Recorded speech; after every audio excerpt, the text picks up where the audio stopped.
Subedar Nazir Ahmed, how long were you in France? Over 6 months, and we were in the fighting zone all the while. We were very proud that the Royal Indian Army Service Corps was able to represent the Indian Army in France and later in England as Indian contingent. Now, most people had no idea that there were Muslim soldiers on the Western Front in the First World War. They arrived just in time and in just enough strength to bolster up the British defences in the First Battle of Ypres. People said that the Indians had saved the empire. They certainly saved the BEF, because if the Indians hadn't arrived, the Germans would have broken through and would have got to the Channel ports. For the First World War, the largest group recruited were the Punjabi Muslims at 136,000. By the end of the Second World War in 1945, the Muslim community provided the second highest number of combatants at over 595,000.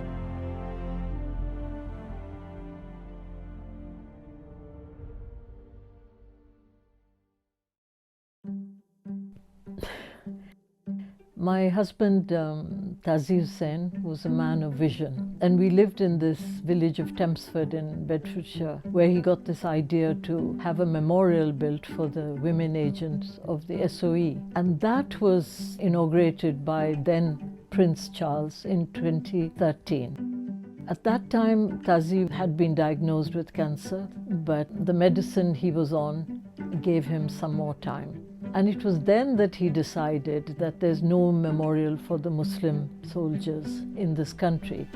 Slowly that project took shape in the way that he got some friends together, particularly Sir William Blackburn, to head the project. We have a wonderful site for the memorial at the National Memorial Arboretum in Staffordshire.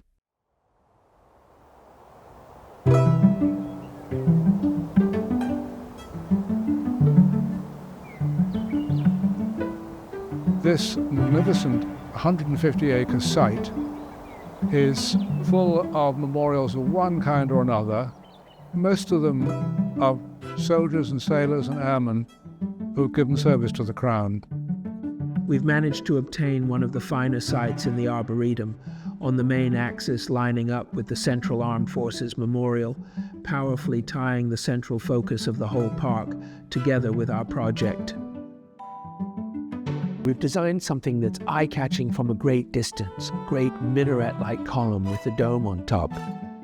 And as you approach it on this principal axis of the memorial site, richness begins to reveal. Tazi's fabulous mosaic around the base, the exedra with this narrative of the different theatres of war that the Muslim soldiers fought in. And with the tall minaret that the memorial will comprise, it'll be seen from all sorts of different vantage points.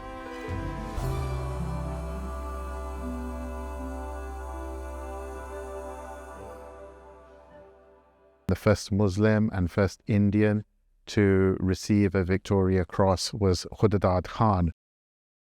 It's him and people like him that made so much difference, and I believe the history has been forgotten over the years, but this project and the memorial will highlight these significant events and roles. What is your name? Mohammed Hussain.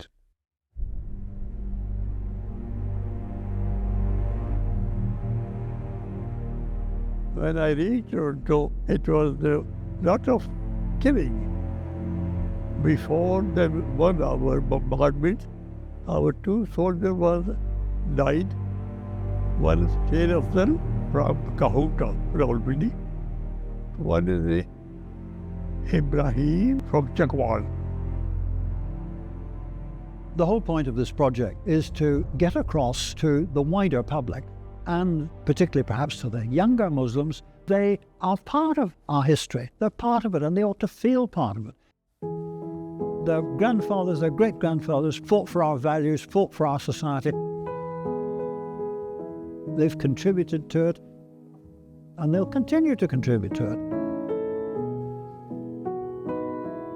The memorial will stand not simply for the past, but also and especially for the future.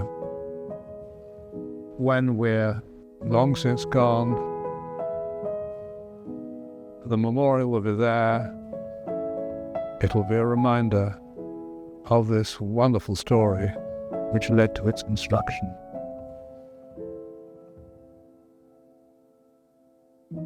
Living here in England, I think it is very important that this memorial should be brought home to Muslim children in this country, many of whom don't know of the sacrifices that maybe members of their family have made, and it's important that they should feel a pride in it. We need to remember and recall all those who have served in our armed forces, particularly during the wars of the 20th century, when hundreds of thousands of Muslims from across the Commonwealth served with the British military across the world conducting operations. And the National Memorial Arboretum in Staffordshire is a focus for our nation, for remembrance. And to have a memorial there that recalls the sacrifice and the service of so many hundreds of thousands of men and women is very important.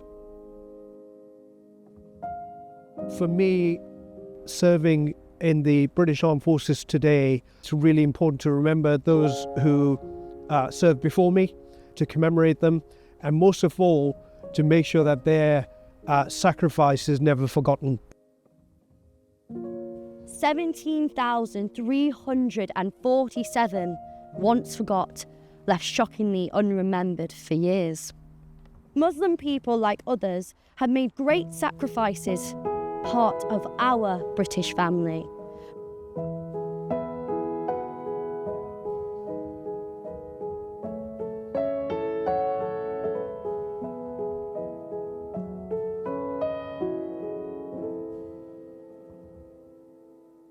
All Muslim contributions must never be forgotten.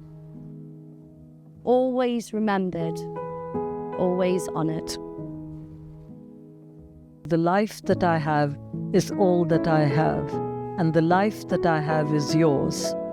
And the love that I have of the life that I have is yours and yours and yours.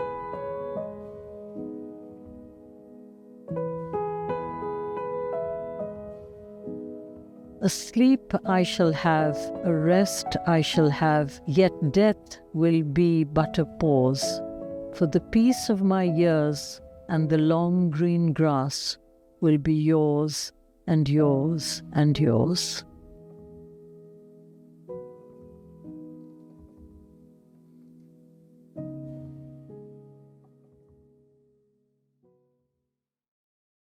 Verily, from God we come, and verily to him is our return.